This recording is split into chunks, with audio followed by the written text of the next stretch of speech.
Hello friends, मैं राम विकास पांडे आपका अपने चैनल विकास स्टडी अयोध्या चैनल पर स्वागत करता हूं। आज मैं जो है आपको मानव अधिकार से जुड़े कुछ सामान्य बिंदुओं पर बात करूंगा। जो मानव अधिकार से सामान्य जानकारी है उसके बारे में मैं आपको बताऊंगा। तो ये वीडियो आपका मानव अधिकार पर रहेगा, जिसको आप अच्छे से देखिएगा। हमें उम्मीद है कि आपको ये हमारा वीडियो अच्छा लगेगा।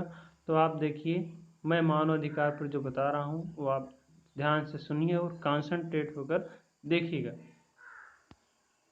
मानव अधिकार पहले आप जान लीजिए क्या है। तो मानव अधिकार वह है जो मानव से जुड़े हुए जितने भी अधिकार हैं, यदि उनको प्राप्त हो जाएं तो वो हम मानव के अधिकार के अंदर, मतलब मानव अधिकार के अंतर्गत आता है। उसमें जो जो पॉइंट्स हैं उसको देख लीजिए। जैसे द्वितीय विश्व युद्ध हुआ था, उसके बाद ये मानव अधिकार के बारे में जो है विचार किया गया लोगों के बारे में। उसी आधार पर जो है बाद में ये मानव अधिकार बना। तो मानव अधिकार पर आप देख लीजिए कि मानव अधिकार जो संदर्भ है, इसके पहले संदर्भ जान लीजिए कि 1948 में जो है ये 48 देशों ने जो है मिलकर एक हस्ताक्षर किया एक चार्टर पे। उस चार्ट में जो है भारत भी अपना सहयोग प्रदान किया। भारत ने भी उस चार्ट पर अपना सहयोग प्रदान किया हस्ताक्षर करने में। हालांकि यह मानव अधिकार स्वतंत्र संस्था बनाने में करीब 45 वर्ष लग गए थे। ये मानव अधिकार की जो संस्था है, इसको स्वतंत्र बनाने में, मतलब कि स्वतंत्र रूप से इसको सभी अधिकारों को प्रदान करने में या इसको सभी अधिकार जोड़ने में यहाँ करीब 45 वर्ष लग गए थे। इससे जुड़ी कई विवादास्पद घटनाएं हैं जो आप देख लीजिए। जैसे ऑपरेशन ब्लू के बाद दंगे, ऑपरेशन ब्लू था, उसके बाद कई दंगे जो भड़के थे, उसमें जो है ये इससे जुड़ी है, मानव अधिकार से जुड़ी ये घटनाएं हैं। और बाबरी मस्जिद विध्वंस पर जो दंगे हुए थे, उसमें भी जो है कई घटनाएं ऐसी थी जिसके द्वारा जो है ये हमारे देश में कई जगहों पर दंगे हुए थे। और कश्मीर में आए दिन जो दंगे होते हैं, जैसे कश्मीर में जो दंगे होते रहते हैं, उससे भी जो है हमारे मानव अधिकार पर प्रभाव पड़ता है। तो ये जो होते हैं दंगे, ये हमारे मानव अधिकार का हनन करते हैं। क्या करते हैं? ये मानव अधिकारों का हनन करते हैं, जो कि ये उचित नहीं है। मानव अधिकारों के हनन को रोकने के लिए ये देखिए हमारा नेशनल ह्यूमन राइट कमीशन बनाया गया था। क्या?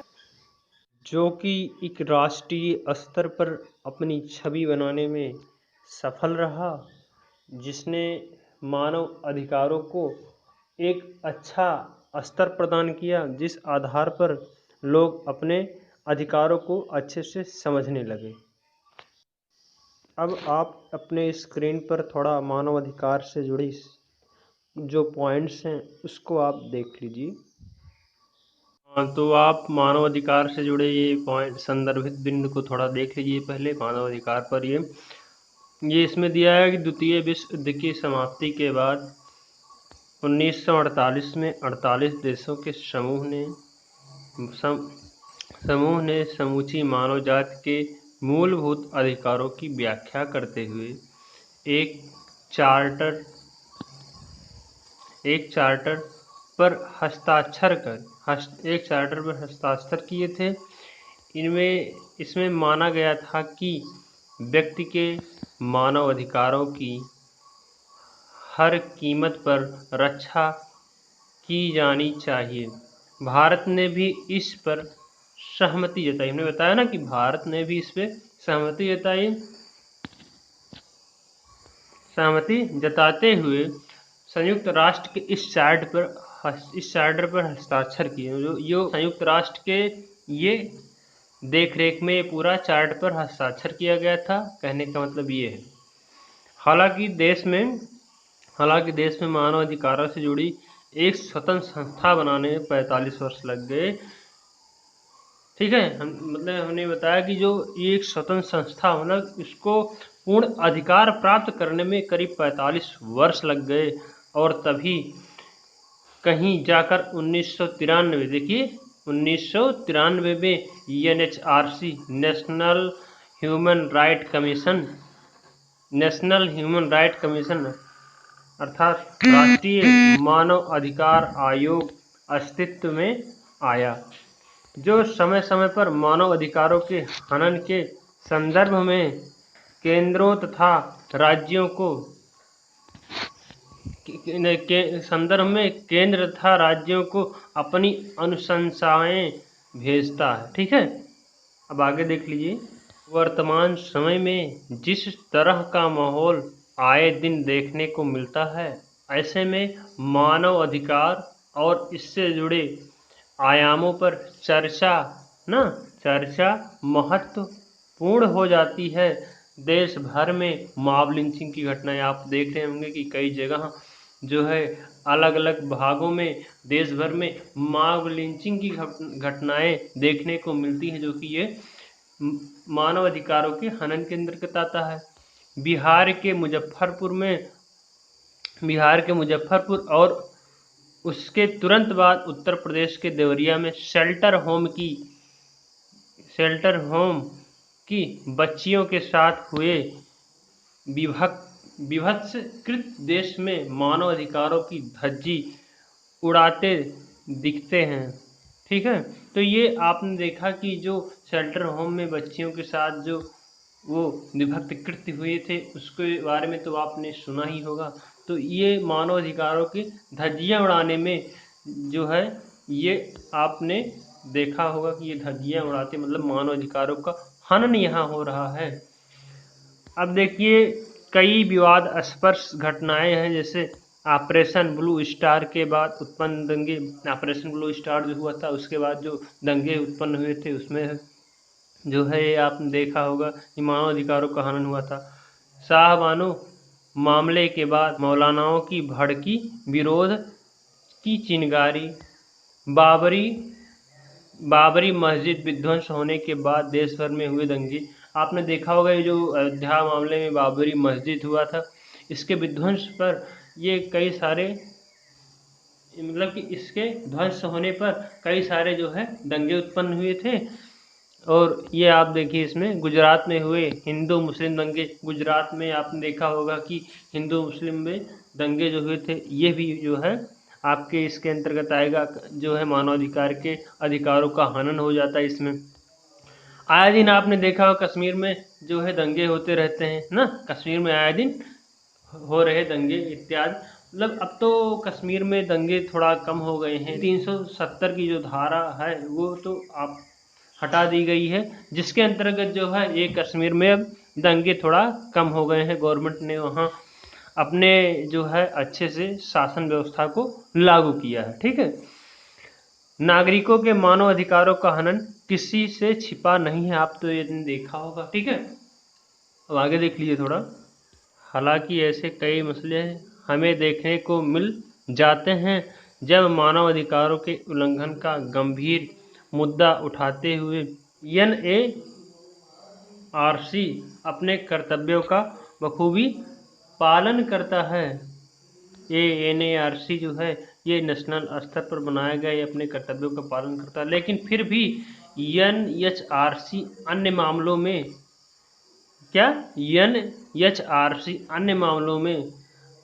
अन्य कई मामलों पर अपनी अनुशंसाएं देखने में खुद को लाचार पा रहा है। तो क्या इसे एक निष्प्रभावी संस्था मान लिया जाए? लिहाजा ये क्वेश्चन उठता है कि क्या इसे एक निष्प्रभावी संस्था मान लिया जाए? लिहाजा सवाल उठता है कि इन लाचारी के क्या कारण हो सकते हैं, मतलब इस लाचारी के जो कारण है ये क्या क्या हो सकते हैं। NHRC अगर लाचार हो रहा है कुछ जो है विशेष स्थितियों में, तो यह क्या हो सकते हैं, इससे क्या कारण हो सकते हैं और क्या इस लाचारी का कोई समाधान है। इस लेख के माध्यम से हम इन्हीं सवालों का जवाब तलाशने के लिए आपको बताएंगे कैसे कैसे मैंने इसको आपको जो लिखा है ये आपको मैं बताऊंगा किस तरीके से मैंने आपको बताने का पूरा प्रयास किया। क्या क्या लाचारी के कारण हो सकते हैं उसको आप आगे देख लीजिए। ठीक है, देखिए थोड़ा आगे। तो पहले तो आप ये जान लीजिए कि मानव अधिकार वास्तव में है क्या। ये क्वेश्चन पहले उठता है कि मानव अधिकार क्या है, तो इसको थोड़ा देख लीजिए कि एक वाक्य में कहें तो मानव अधिकार हर व्यक्ति का नैसर्गिक या प्राकृतिक अधिकार है। इसके दायरे में जीवन, बराबरी और सम्मान का अधिकार आता है। इसके अलावा गरिमामय जीवन जीने का अधिकार, राजनीतिक, सामाजिक, आर्थिक और सांस्कृतिक अधिकार भी इसमें शामिल है। संयुक्त राष्ट्र द्वारा अपनाए गए मानव अधिकार संबंधी घोषणा पत्र में भी कहा गया है कि मानव के बुनियादी अधिकार किसी भी कहा गया है किसी भी जाति, धर्म, लिंग, समुदाय, भाषा, समाज आदि से इतर होते हैं ना। ये तो आप थोड़ा देख लीजिए। और अब आप जान लीजिए थोड़ा राष्ट्रीय मानव अधिकार आयोग के बारे में। ये क्या कहता है इस पे, मतलब कि मानव अधिकार के बातों पर यह क्या क्या बिंदुओं पर अपना हस्तक्षेप करता है। तो इसमें देखिए, भारत ने मानव अधिकार संरक्षण अधिनियम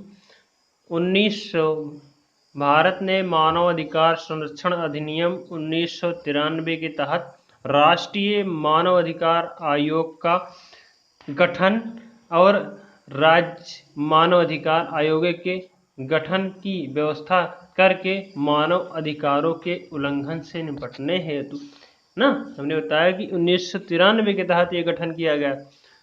निपटने हेतु एक मंच प्रदान किया गया। भारत में मानव अधिकारों की रक्षा के संदर्भ में राष्ट्रीय मानव अधिकार आयोग NHRC आयोग देश की सर्वोच्च संस्था के साथ साथ मानव अधिकारों का लोकपाल भी है। उच्चतम न्यायालय के पूर्व मुख्य न्यायाधीश इसके अध्यक्ष होते हैं। यह राष्ट्रीय मानव अधिकारों के वैश्विक गठन का हिस्सा है। साथ ही यह राष्ट्रीय मानव अधिकार संस्थानों के एशिया पैसिफिक फोरम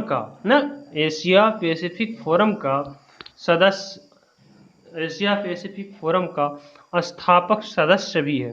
NHRC को मानव अधिकारों के संरक्षण और संवर्धन का अधिकार प्राप्त है हमने बताया कि ये जो गठन हुआ इसी के आधार पर जो है ये अपना कार्य कर रहा है। ये मानव के अधिकारों को उनके अधिकार को प्रदान करने में या पूरा सहयोग कर रहा है ये, ठीक है, आप कह सकते हैं ये। अब हम जो है आगे बताते हैं आपको। देखिए, मानव अधिकार संरक्षण अधिनियम जो है 1993 की धारा 12 में यह परिकल्पना भी की गई है कि NHRC national human right commission समाज के विभिन्न वर्गों के बीच मानव अधिकार साक्षरता का प्रसार करेगा। मतलब कि लोगों को ये बताएगा कि इसके बारे में मानव के उसके अधिकारों के बारे में बताएगा, ठीक है। और प्रशासनों, मीडिया, सेमिनारों तथा अन्य उपलब्ध साधनों के जरिए इन अधिकारों का संरक्षण करने के लिए उपलब्ध सुरक्षोपायों के बारे में जागरूकता बढ़ाएगा, ठीक है। तो आपने देखा कि ये जो है उपलब्ध जो सुरक्षा के उपाय हैं उसके बारे में जागरूकता बढ़ाएगा। इस आयोग ने देश में आम नागरिकों, जो आम नागरिक हैं, बच्चे जो हैं, महिलाओं के लिए वृद्धजनों के मानव अधिकारों, LGBT एक समुदाय के लोगों के अधिकारों की रक्षा के लिए समय समय पर अपनी सिफारिशें सरकार तक पहुंचाई है ये जो NHRC है समय समय पर इन लोगों के अधिकारों को सरकार तक पहुंचाती है, ठीक है।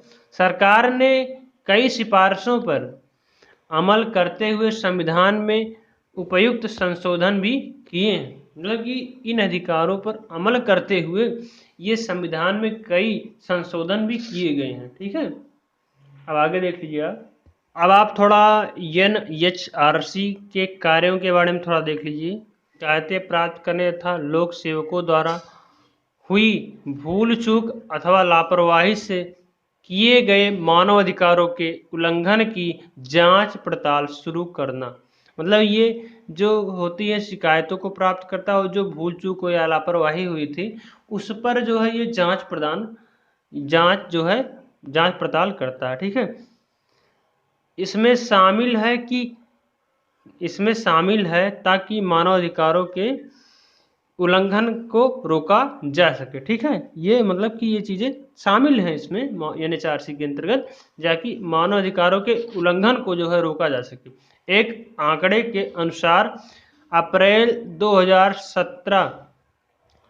2017 से लेकर दिसंबर 2017 की अवधि के दौरान लगभग 61,532 मामले, आपने देखा कि 61,532 मामले विचार हेतु दर्ज किए गए और आयोग ने लगभग 66,532 मामले का निपटारा किया गया। जो है निपटारा कितना किया गया? 66,532 मामलों का निपटारा किया गया। इस अवधि के दौरान आयोग द्वारा नागरिकों और राजनीतिक अधिकारों, सामाजिक और सांस्कृतिक अधिकारों के कथित उल्लंघन के 49 मामलों की मौके पर जांच की गई। ठीक है, तो आपने ये देखा, अब आगे देख लीजिए थोड़ा। इसी में है हमारा कि कैदियों की जीवन दशाओं का अध्ययन करना, ये इसके अंतर्गत है।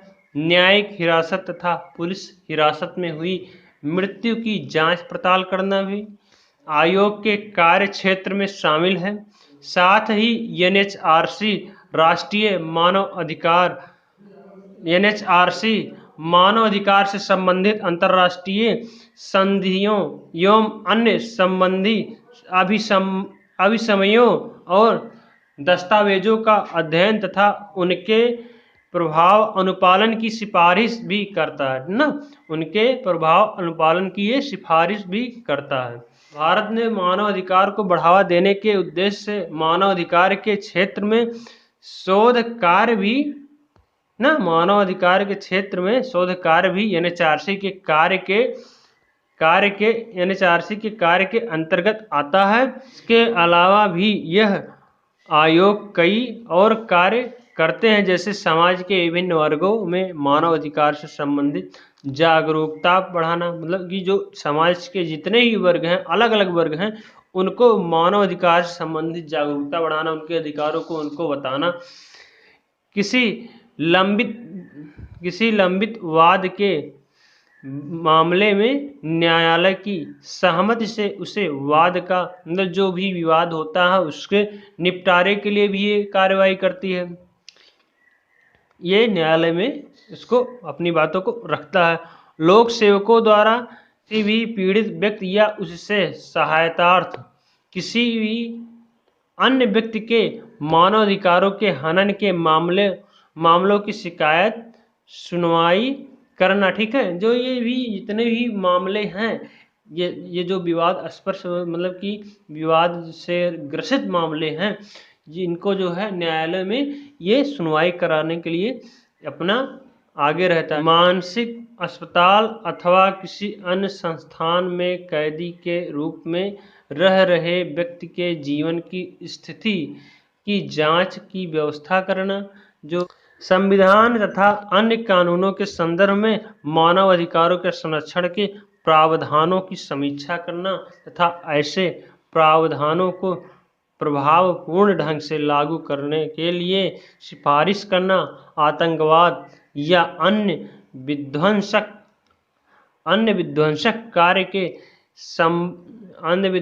कार्य के संदर्भ में मानव अधिकार को सीमित करने की जांच करना ना, जैसे गैर सरकारी संगठनों तथा अन्य ऐसे संगठनों को बढ़ावा देना जो मानव अधिकारों को प्रोत्साहित करने तथा अन्य संरक्षण देने के कार्य में शामिल हो इत्यादि, जो है ये इसके अधिकार के अंतर्गत आ गए आप। इसी तरह राष्ट्रीय मानवाधिकार आयोग हर संभव भारत में मानवाधिकार की सुरक्षा के लिए आगे बढ़कर पहल करता है। ठीक है, इसके बावजूद कई दफ़ा देखने को मिलता है कि जिस हिसाब से व्यक्ति के मानव अधिकारों की रक्षा होनी चाहिए, हमने बताया ना, जो रक्षा होनी चाहिए वह नहीं हो पाता है। कई जगह हमने आपको दिखाया कि दंगे वजह से हो जाते हैं और मानव अधिकारों के हनन का उल्लंघन होता है, ये देखने को मिलता है। तो क्या इसके लिए मानव अधिकार आयोग को दोषी माना जाए या फिर हमारे यहाँ की व्यवस्था में ही कोई खोट है? इस बारे में थोड़ा क्वेश्चन उठता है। अब थोड़ा और देख लीजिए, भारत में मानवाधिकारों की स्थिति देश के जो भारत में मानवाधिकार है उसकी स्थिति देख लीजिए थोड़ा। देश स्थिति थोड़ा देख लीजिए। देश के विशाल आकार और विविधता विशालशील था, संप्रभुता संपन्न, धर्मनिरपेक्ष, लोकतांत्रिक गणतंत्र के रूप में इसकी प्रतिष्ठा तथा पूर्व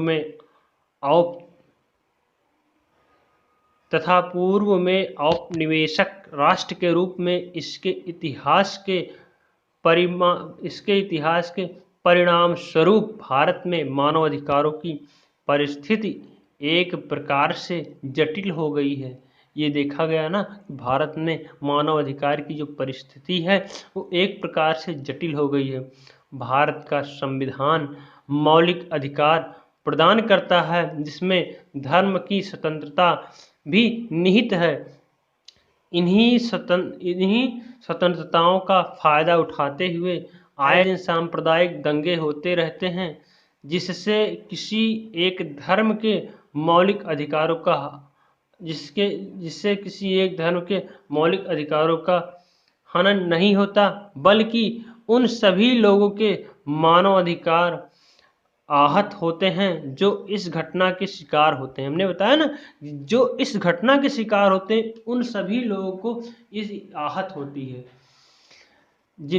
जिनका घटना से कोई संबंध नहीं होता है। जैसे मासूम बच्चे हैं वो इसके अंतर्गत आ जाते हैं जब ये इस घटना के शिकार हो जाते हैं।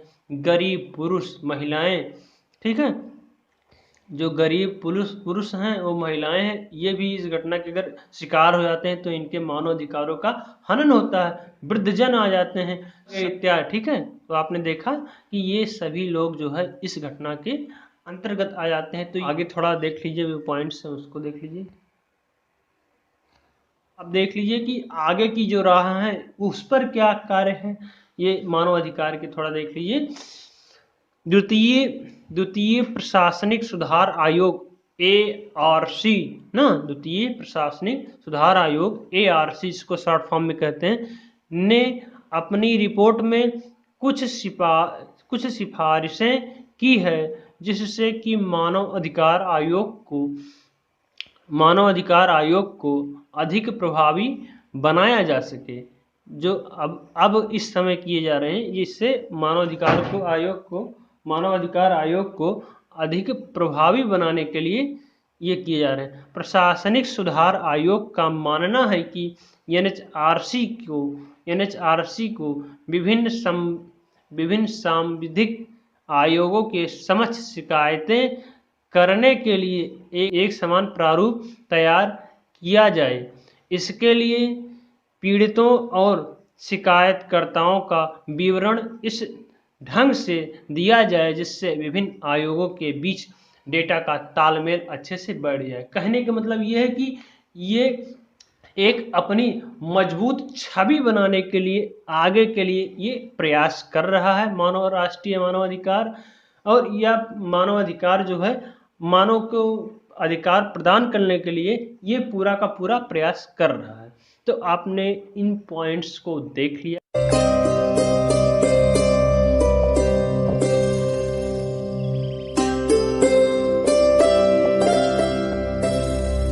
आपको हमारा ये वीडियो बहुत अच्छा लगा होगा। हमें उम्मीद है कि आप इस वीडियो से संतुष्ट हुए होंगे और हमने कई सारे बिंदुओं को इसमें स्पष्ट किया है जो कि आपको अच्छा लगा होगा। तो मैं इस वीडियो को एंड करता हूँ। धन्यवाद।